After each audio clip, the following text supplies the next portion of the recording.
Hallo und willkommen zu diesem Video zum Deutschlernen. Heute zeige ich dir eine einfache und gute Methode, um dein Deutsch schnell zu verbessern. Diese Methode heißt Shadowing. Aber was ist Shadowing? Beim Shadowing hörst du meiner Stimme zu und wiederholst die Wörter sofort danach. Versuche, meine Stimme, mein Tempo und meine Gefühle nachzumachen. So lernst du klarer zu sprechen und besser zu verstehen. Du wirst merken, dass du mit jedem Mal sicherer wirst. Ich empfehle dir, die Geschichte zuerst einmal ganz anzuhören und zu versuchen, die Wörter zu verstehen. Mach dir keine Sorgen, wenn du nicht alles verstehst. Das ist Teil der Übung. Danach hör sie dir ein zweites Mal an. Mach nach jedem Satz eine Pause und sprich mir nach. So übst du Aussprache, Rhythmus und Betonung. Aktiviere auch die Untertitel in deiner Sprache, wenn du möchtest, um alles besser zu verstehen. Und am Ende wirst du überrascht sein, wie viel du schon verstehst und sprechen kannst. Heute erzähle ich dir eine kleine Geschichte. Es geht um meine erste große Reise nach Berlin. Ich war nervös, neugierig und sehr aufgeregt. Kennst du dieses Gefühl? Dann starten wir. Meine Geschichte: Eine Reise nach Berlin. Ich wohne mit meiner Mutter und meinem kleinen Bruder in einer kleinen Stadt. Wir leben in einer ruhigen Straße. Es gibt viele Bäume und kleine Häuser. Meine Mutter arbeitet in einem Krankenhaus. Mein Bruder geht noch zur Schule. Ich arbeite in einer Buchhandlung. Ich mag meinen Job sehr, weil ich Bücher liebe. Ich lese jeden Tag. Bücher sind wie Freunde für mich. Aber manchmal will ich mehr sehen als meine kleine Stadt. Ich will eine große Stadt erleben. Ich will Berlin sehen. Ich will neue Menschen treffen. Ich will Neues lernen.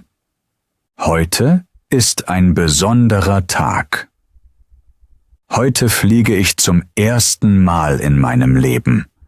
Mein Ziel ist Berlin. Ich bin sehr aufgeregt.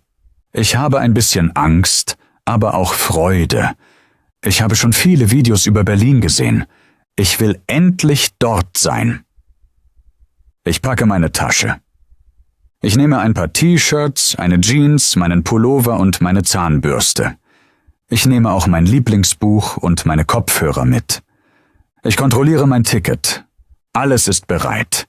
In der Nacht kann ich kaum schlafen. Ich liege im Bett und denke an den Flug. Wie fühlt es sich an zu fliegen? Ist es laut?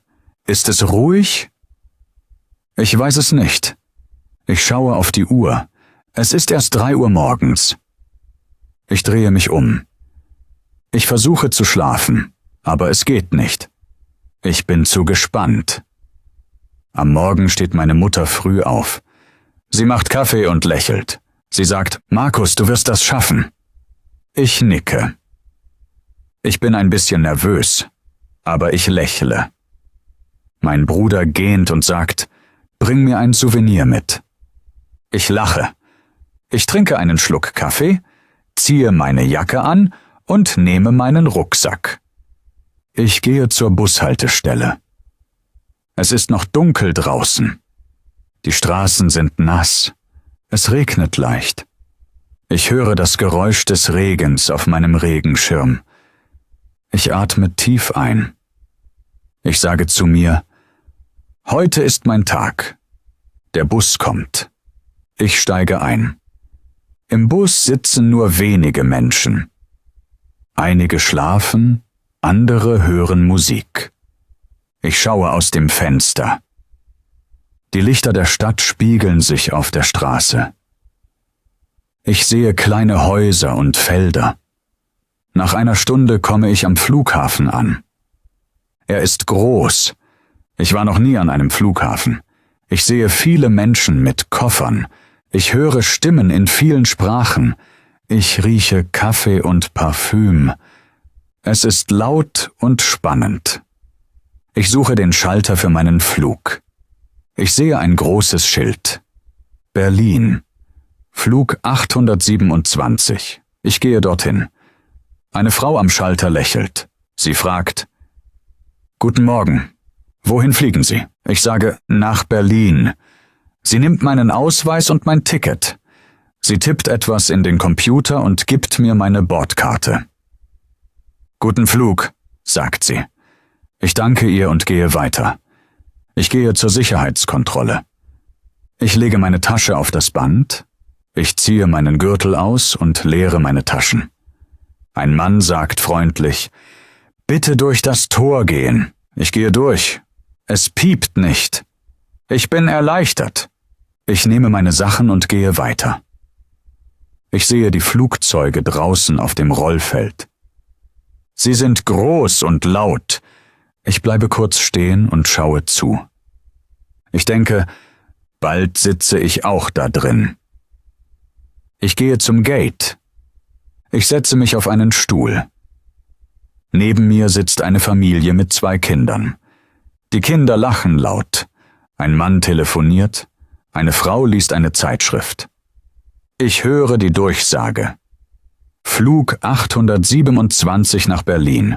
Boarding in 10 Minuten. Mein Herz schlägt schneller.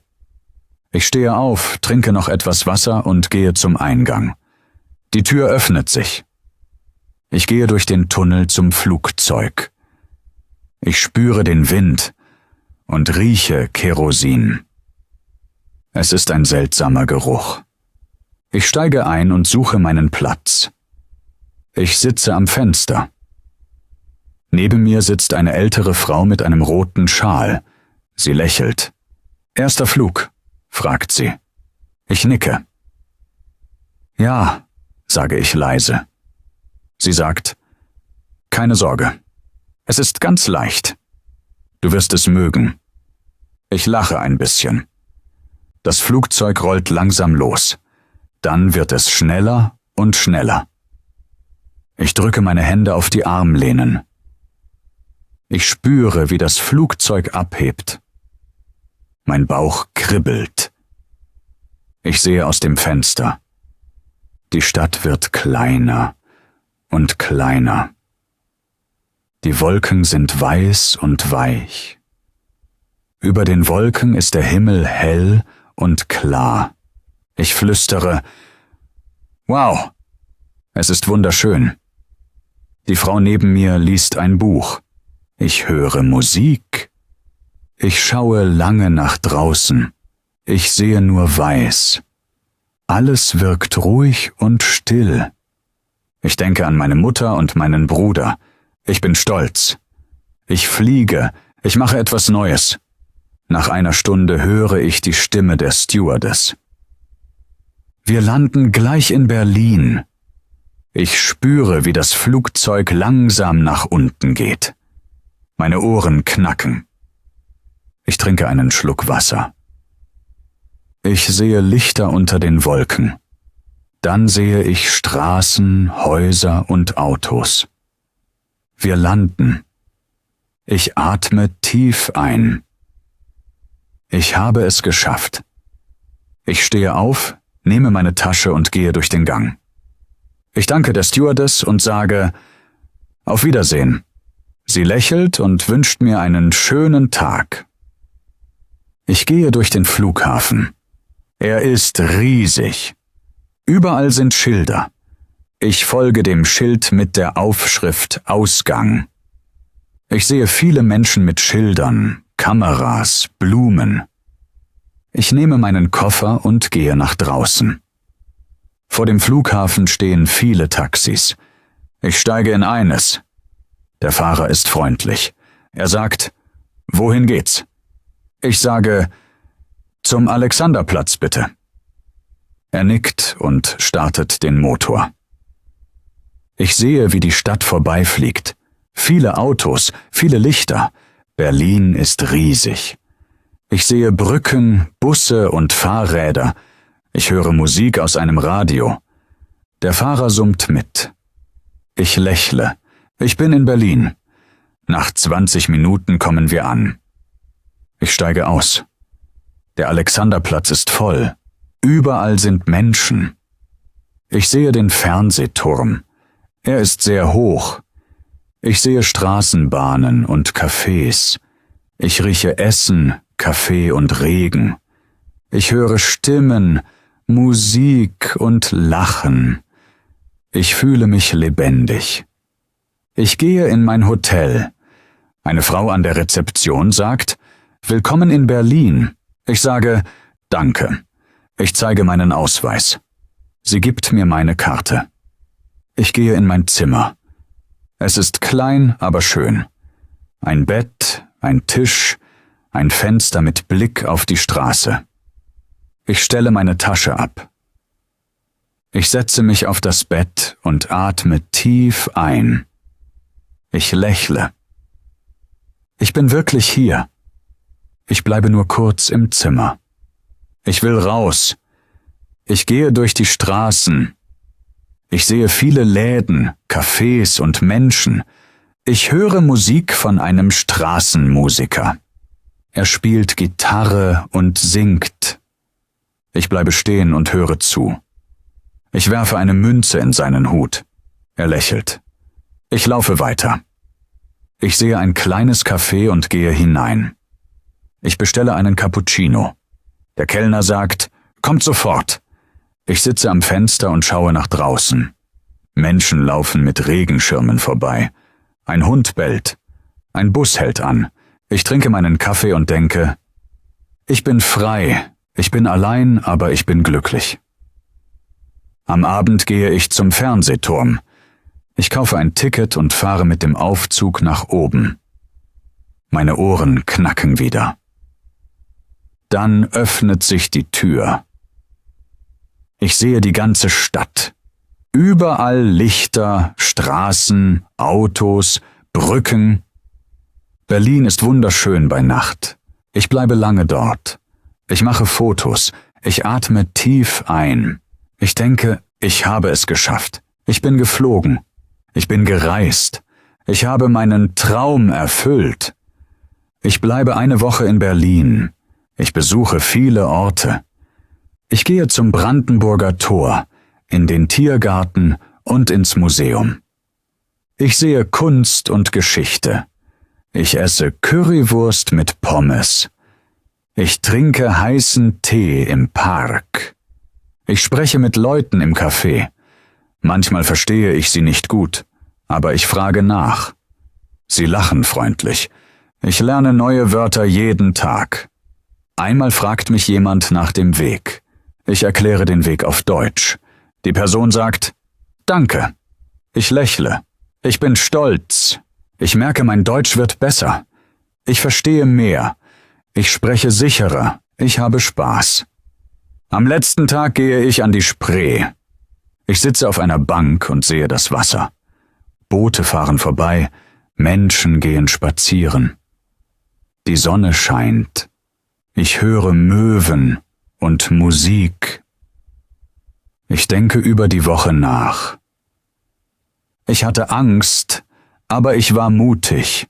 Ich war allein, aber ich war stark. Ich bin gereist, habe gelernt und gelacht. Ich gehe zurück zum Flughafen. Ich bin ruhig.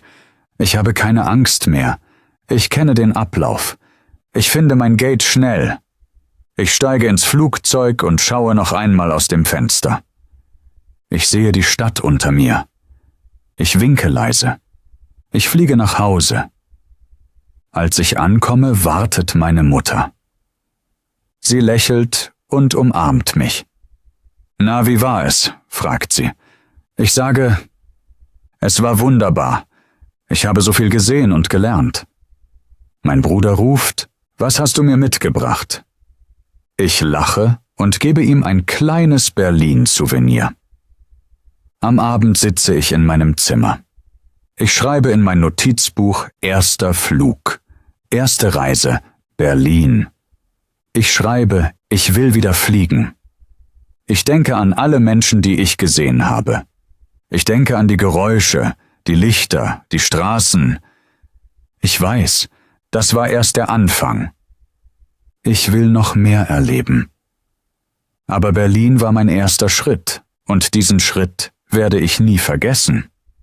Danke fürs Zuhören. Wie war's für dich? Hat dir die Geschichte gefallen? Ich hoffe, du hattest Spaß und konntest viele neue Wörter und Sätze lernen. Jetzt ist das Video zu Ende, aber dein Lernen geht weiter. Hör dir die Geschichte noch einmal an. Stoppe nach jedem Satz und sprich die Sätze laut nach. Das ist wichtig, weil du so Wörter übst, die du im Alltag brauchst. Je öfter du das machst, desto leichter wird es. Deine Aussprache wird besser, dein Sprechen wird flüssiger und du bekommst mehr Sicherheit. Komm gerne jeden Tag zurück zu diesem Video und übe mit mir. Hör zu, sprich nach, wiederhole, jedes Mal wirst du besser. Ich verspreche dir, du wirst schon bald einen großen Unterschied merken. Danke, dass du bis zum Ende dabei warst. Jetzt bist du dran. Schreib mir einen kurzen Text, etwa 200 Wörter, über deine erste große Reise. Wohin bist du gefahren oder geflogen? Was hast du erlebt? Ich freue mich, deine Geschichte zu lesen. Wenn dir dieses Video gefallen hat, gib mir ein Like, abonniere den Kanal und bleib dabei. So lernen wir zusammen jeden Tag ein bisschen mehr Deutsch. Bis zum nächsten Mal.